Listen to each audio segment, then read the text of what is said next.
agenda, como eu disse.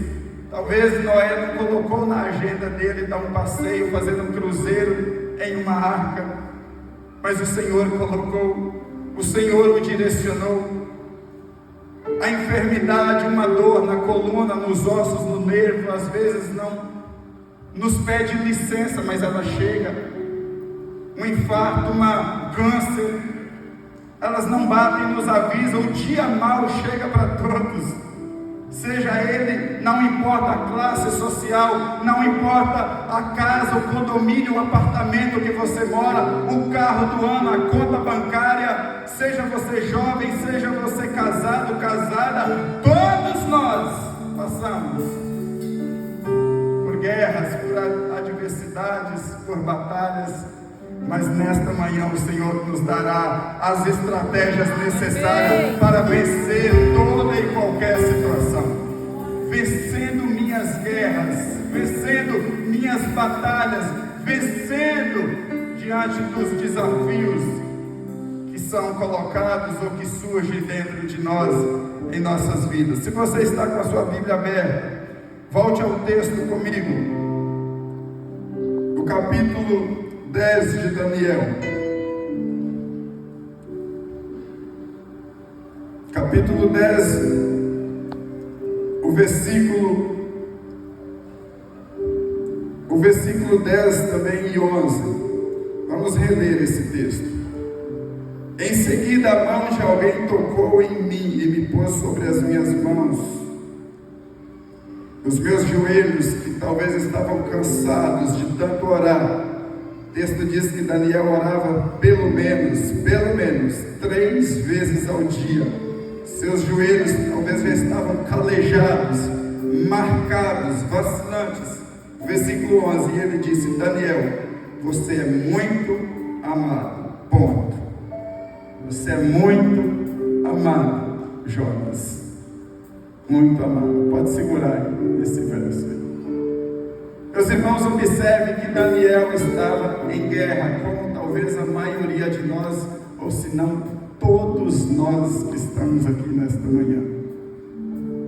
Todos nós, em algum tipo de guerra, algum tipo de desafio, seja ela familiar, seja ela emocional, seja ela financeira, seja ela externa, no seu local de trabalho, seja ela nos seus estudos, no colégio, na faculdade, todos nós, assim como Daniel. E fala que o Senhor, Ele destinou, Ele enviou um anjo para direcionar Daniel naquela guerra, naquela batalha que Daniel estava enfrentando, para vencer as guerras que ele estava passando. Como vencer as guerras, Jonas? Daniel vencer as suas guerras, minhas guerras, o Senhor envia um anjo, envia uma pessoa, dá uma resposta para ele, um direcionamento, talvez a estratégia que você está precisando para amanhã, segunda-feira, terça-feira, esta semana, a decisão que você precisa tomar para a sua família. E qual foi a resposta aqui? Qual foi a estratégia? Se arma, Daniel, até os dentes, porque o inimigo está furioso. O inimigo, eu não sei se ele está, se ele está veloz, mas ele está furioso. Velozes e furiosos. Arma, Daniel, vou te dar uma bazuca, vou te dar uma metralhadora, vou te dar, quem sabe aqui, algo aqui para você vencer essas guerras, essa guerra que você está passando. Uma campanha, quem sabe, de 7, 21, tantos dias, 300 dias. A campanha aqui, pular 7 ondinhas. Não, toma aqui, isso ou aquilo, faça isso, uma oferta, um sacrifício. Não. Qual foi a direção do Senhor no versículo 11, meus amados irmãos? E eu gostaria que você recebesse isso comigo aqui, nesta manhã. Você recebesse essa estratégia aqui que o Senhor nos dá. E Ele me disse: Daniel, você é muito amado, ponto. Ponto. Talvez a maior estratégia reconhecer que você precisa ter para você vencer as suas guerras é reconhecer a minha identidade. É eu reconhecer a minha identidade. Você reconhecer a sua identidade de que você é filho, você é amado, você é amada do Senhor. É reconhecer a sua identidade. A maior guerra, meus irmãos, que nós podemos enfrentar e que nós podemos ser paralisados, derrotados, nós podemos ficar presos dentro dela, ou nós podemos vencer, nós podemos romper, avançar, prosperar, é reconhecer a identidade que Deus nos deu. Você é amado, você é amada de Deus. Por que isso, meus irmãos? Quem não reconhece a sua identidade, ele não tem forças para vencer os próximos passos, as próximas batalhas, os próximos desafios. Ele se prostra, ele fica preso, limitado. Ele fica refém de um sistema, refém de um patrão dentro da empresa. Ele fica refém do governo. Ele fica refém de um relacionamento, mendigando, quem sabe, atenção, carinho, amor de alguém que não tem nem para ele. Qual que é a sua identidade? Qual que é a sua identidade? Qual que é a sua identidade? Diante daquela batalha, o Senhor disse para Daniel, o Senhor envia um anjo para dizer para Daniel: você é amado, você é amada, vença, levante a cabeça, glorifique o Senhor, exalte o Senhor, porque Ele te fez mais do que vencedor em Cristo Jesus. Você é amado. Como que eu preciso vencer minhas guerras, meus desafios, as circunstâncias, seja ela no contexto familiar, financeiro? Você é filho de um Deus que é o dono da prata e o dono do ouro. Quando você nasceu, quando Ele criou o homem, todas as coisas que o homem precisava já havia sido criada antes.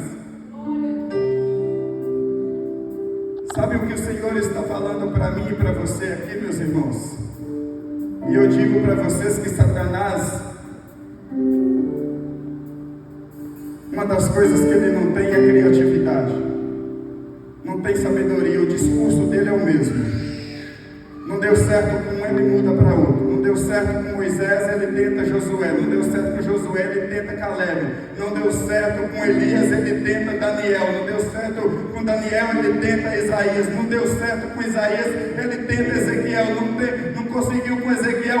Veio o Senhor Jesus em pessoa aqui. Antes era a palavra era Deus, a palavra estava com Deus, mas a palavra se tornou carne, o verbo se tornou carne e habitou entre nós, veio morar entre nós.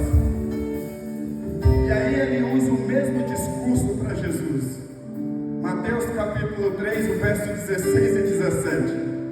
Jesus está sendo batizado no Rio Jordão por João Batista. O verso 17 vai dizer: quando Jesus está saindo das águas, desce sobre ele o Espírito Santo em forma de pomba, pousa sobre ele e sai uma voz dos céus dizendo: este é o meu filho, este é o meu filho amado. Deus falando, o Pai falando. Aí chega no capítulo 4. Meus irmãos, qual foi o espaço de tempo? Eu gostaria de saber. É uma pergunta teológica. Se alguém souber, me responda. Qual foi o espaço de tempo entre Jesus sair da água e para o capítulo 4, Gilson?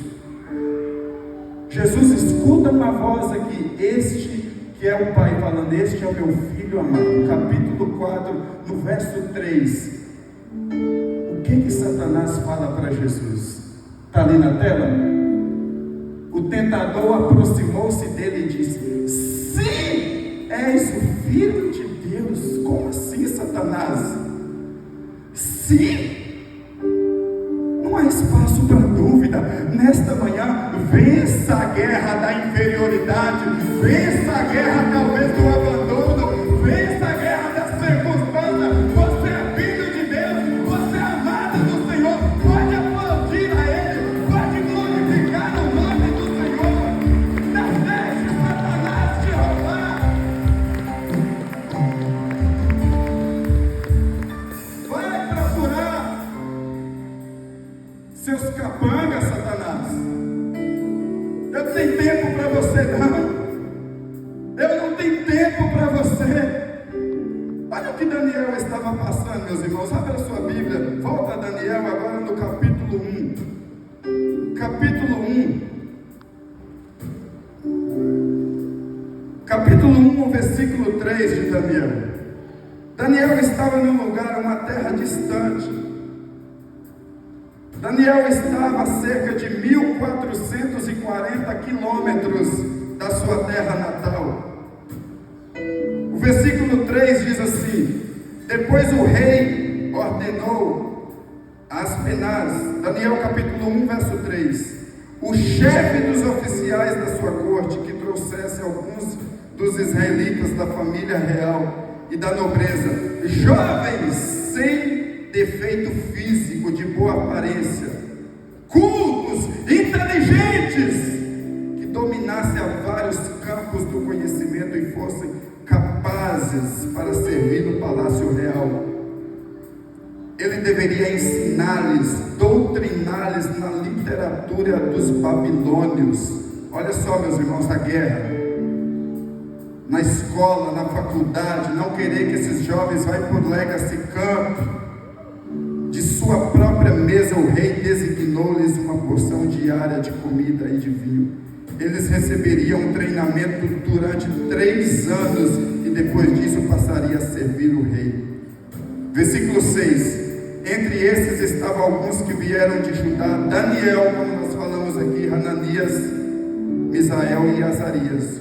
O chefe dos oficiais deu-lhe novos nomes. A Daniel deu o nome de Beltesazar, Hananias, Sadraque, Misael, Mesaque e Azarias, Abednego. Daniel, contudo, decidiu. Tem alguém que pode decidir aqui nesta manhã, escolher aqui nesta manhã, não se contaminar, não tornar impuro, não tomar comida ou vinho do rei, e pediu aos chefes dos oficiais permissão para se abster deles. E Deus fez como o homem fosse bondoso para com Daniel e tivesse simpatia por ele. Só até aqui, meus irmãos.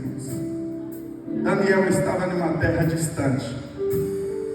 Daniel estava a cerca de 1440 quilômetros da sua terra natal.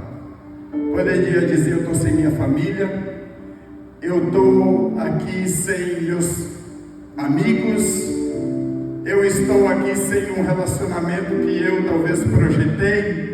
Mas ele sabia qual que era a sua identidade. Ele não negociou a sua identidade. Quem é você fora das 4 paredes deste templo, deste lugar? Quem é você no seu local de trabalho?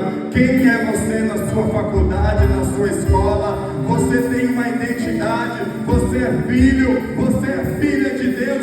Não negocia seus princípios e valores.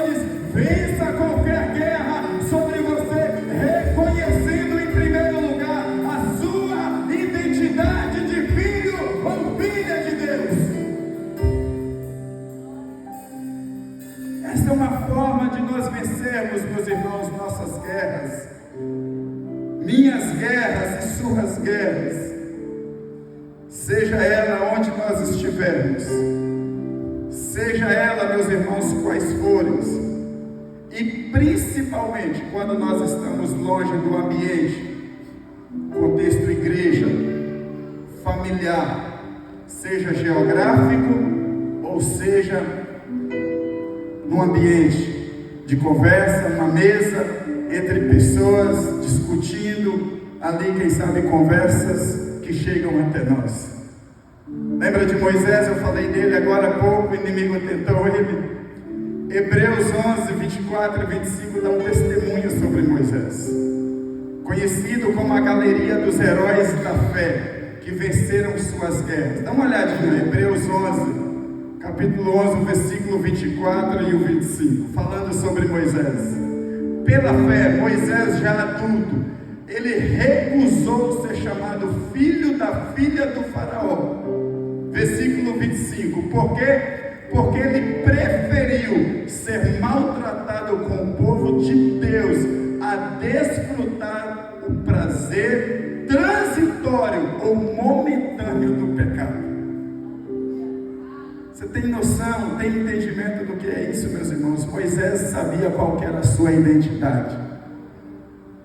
O convite do palácio chegou, como chega para mim e para você. Faz desse jeito que é mais fácil. Dá um jeitinho brasileiro que você chega mais rápido. Não precisa pagar impostos que você prospera mais.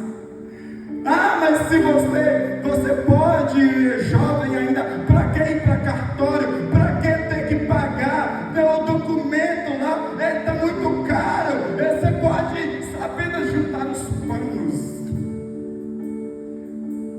Por que ter que esperar? Por que ter, talvez, de esperar tanto tempo?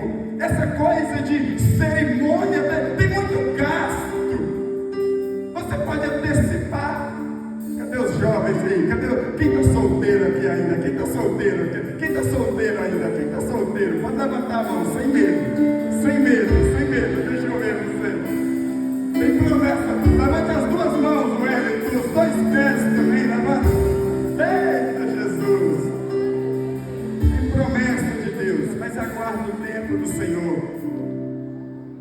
Você tem uma identidade, não negocia ela, não importa a distância que você está, seja como Daniel, a mais de 1000 quilômetros de distância da sua terra natal, sem a sua família, sem os seus parentes, mas ele estava ali. O Senhor está dizendo: você é muito amado, você é amada do Senhor, você tem valor, você tem algo precioso dentro de você. Isso te faz toda a diferença. Você não precisa ficar rastejando, mendigando, você não precisa estar implorando para ninguém atenção, reconhecimento, likes, aprovação de ninguém, visibilidade de ninguém. Quantas guerras, meus irmãos, eu, Mateus, passo e tenho passado, estou passando, é verdade, por algumas delas. E sabe qual é a resposta do Senhor para mim? Sabe qual é a resposta que o Senhor me fala? Foi o mesmo que disse para Daniel: você é amado, fui eu que te escolhi, fui eu que te chamei, fui eu que te coloquei, e não tem nada e nem ninguém que vai impedir isso. Sabe como nós vencemos as nossas guerras? É saber que nós somos amados do Senhor. É assim, meus irmãos. Seu entendimento é outro, sua visão de mundo é outra. Você sabe entrar e sabe sair. As coisas, você não anda pelo que você vê, você anda pelo que você crê. Você não move segundo as circunstâncias, você move segundo a palavra do eterno Deus Todo-Poderoso. Está acontecendo, tem coisas acontecendo como você gostaria, eu estou firme. Não está como eu gostaria, eu continuo firme. Está dando certo, eu estou seguindo ao Senhor. Está dando errado, eu estou buscando o Senhor. Está dando errado, eu continuo adorando, eu continuo glorificando, eu continuo servindo ao Senhor.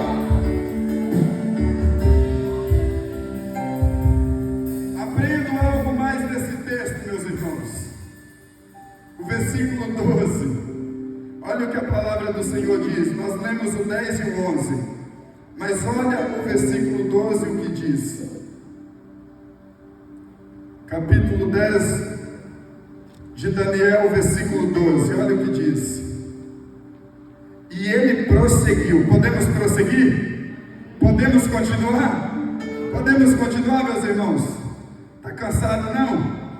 Ele prosseguiu: não tenha medo. Não tenha medo aqui não, Lagoinha. Não tenha medo, não tenha medo. Desde o primeiro dia em que você decidiu buscar entendimento, humilhar-se diante do seu Deus, suas palavras foram ouvidas, suas orações estão sendo ouvidas, e eu vim em resposta a elas aqui nesta manhã. Sabe qual a segunda estratégia para vencer minhas guerras? Para você vencer suas guerras? É reconhecer que minhas orações estão sendo ouvidas. É reconhecer que minhas orações são ouvidas. Sabe por que nós não oramos mais? Sabe por que nós não oramos mais, meus irmãos? No fundo, meus irmãos, nós oramos, mas nós temos uma certa incredulidade, talvez inconsciente, de que as nossas orações não são totalmente ouvidas. Nós não oramos mais, ou nós oramos como nós oramos, porque inconscientemente, talvez nós achamos que as nossas orações não são ouvidas. E isso, meus irmãos, é uma mentira de Satanás. Esta é mais uma mentira de Satanás, porque em Isaías 59, o versículo 1 vai dizer: o braço do Senhor, a mão do Senhor não está encolhida para que não possa nos salvar, e nem os seus ouvidos surdos ou obstruídos para que não possa nos ouvir. Nesta manhã, cada oração feita na madrugada, na sua casa, no seu quarto, ou até no banheiro da sua casa, ou da empresa, o Senhor está ouvindo a sua oração, o Senhor está vendo, o Senhor está ouvindo o seu clamor. Segunda arma ou estratégia, meus irmãos, para eu vencer minhas guerras, as nossas guerras, as suas guerras, é reconhecer que nossas orações estão sendo ouvidas. Minhas orações são ouvidas. O Senhor diz para Daniel, prosseguiu e dizendo: Daniel, desde o primeiro dia que você dobrou seu joelho para orar, eu tenho ouvido as suas orações. Igreja, o Senhor está ouvindo o seu clamor. O Senhor conhece a sua vida. O Senhor conhece as suas lágrimas. Mulher, o Senhor conhece esta demanda. Jovem, o Senhor conhece as demandas da sua vida. O Senhor conhece a sua batalha interior, as suas batalhas interpessoais. O Senhor conhece. O Senhor vê cada uma delas. Sabe o que o Senhor fala para Moisés? Lá em Êxodo 3, o versículo 7, Êxodo capítulo 3, o versículo 7, olha o que o Senhor fala para Moisés. Quando Moisés chega ali no Sinai, o Senhor diz, fala para nós aqui em Lagoinha Diadema também, Senhor. O Senhor disse para Moisés: eu tenho visto claramente a opressão sobre o meu povo no Egito. E o que mais, meus irmãos? O que está escrito aqui em cima? Tem o que?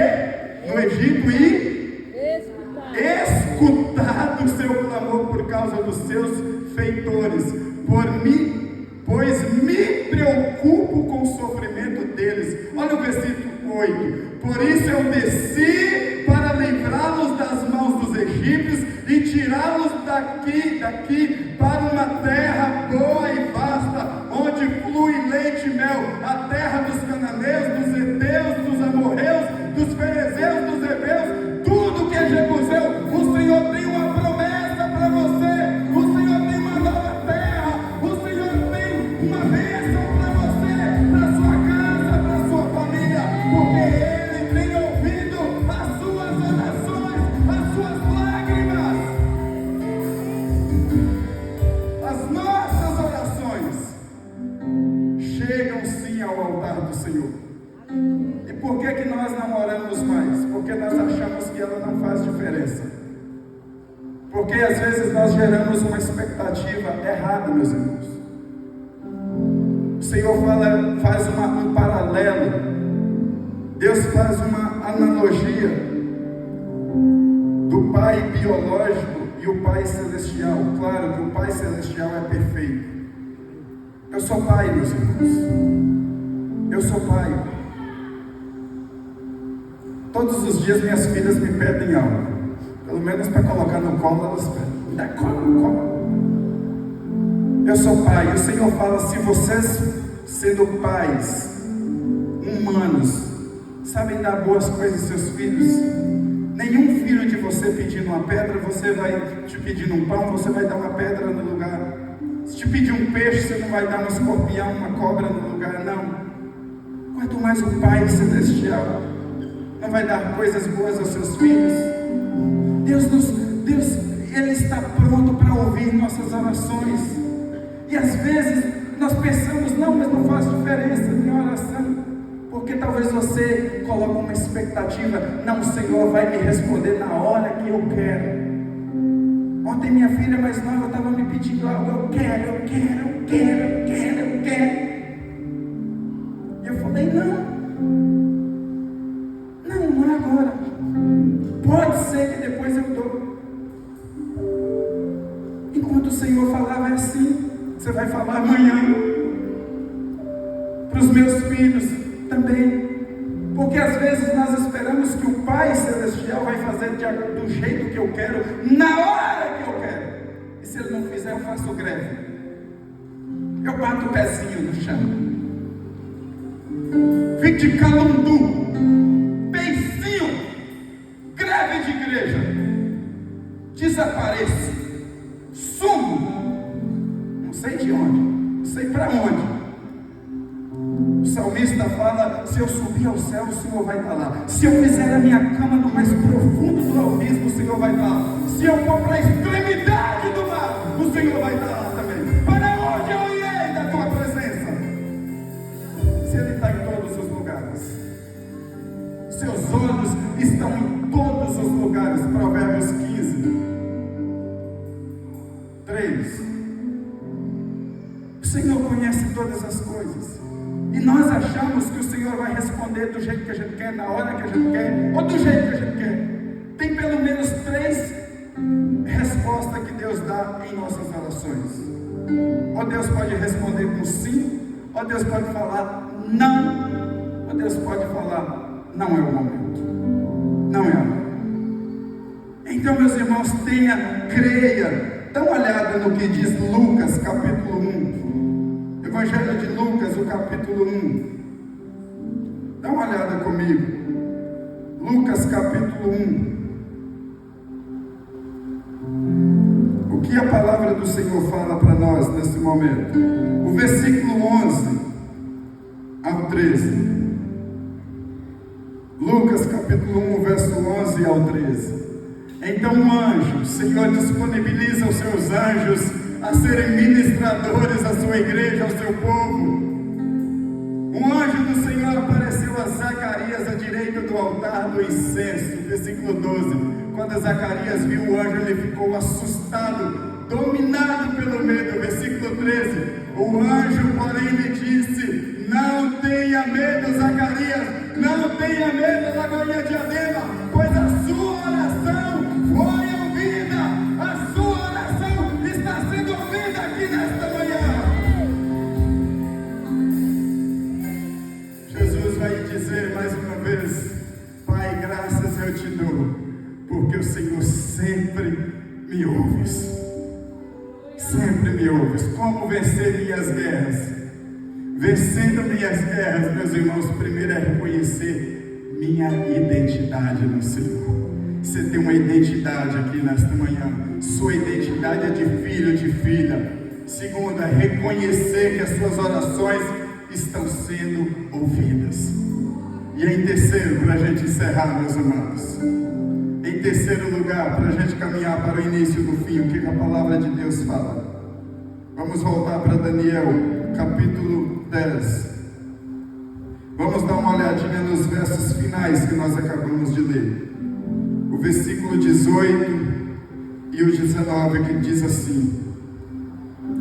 Capítulo 10, versículo 18, diz assim: o ser que parecia homem tocou em mim outra vez e me deu forças. O Senhor está te dando a força o renovo aqui nesta manhã e Ele disse: não tenha medo.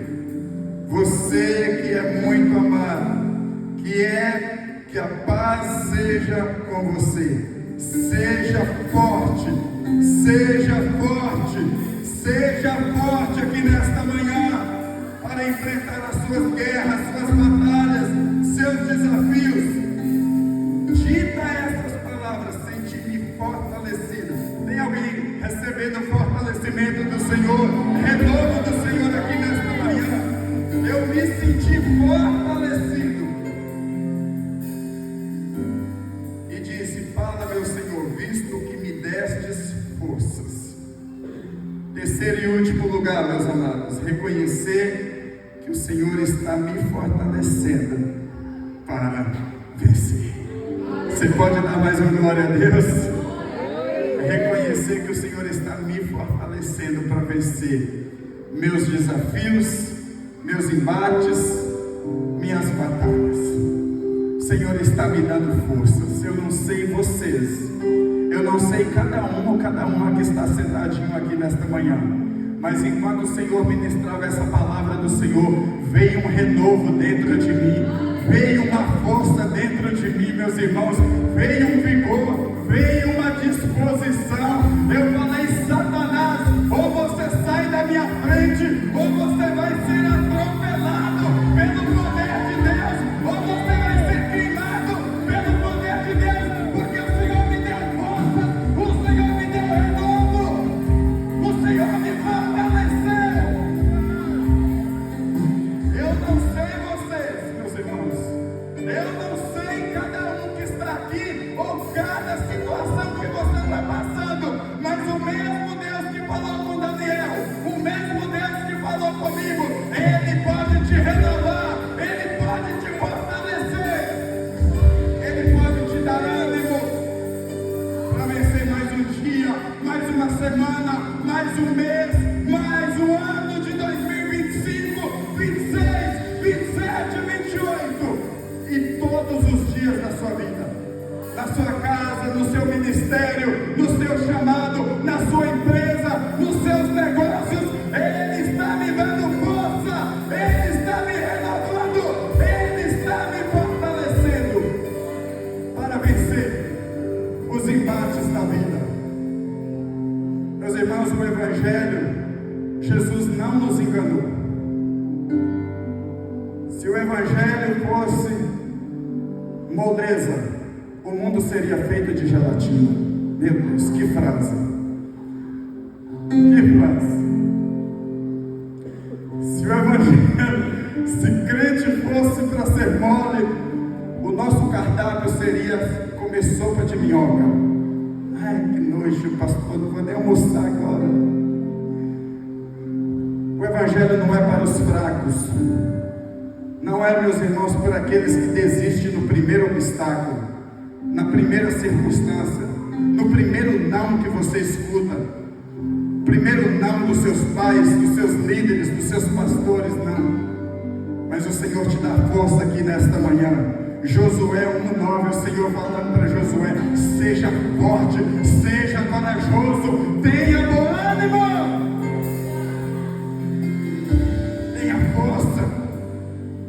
tenha força, se coloque de pé nesta hora.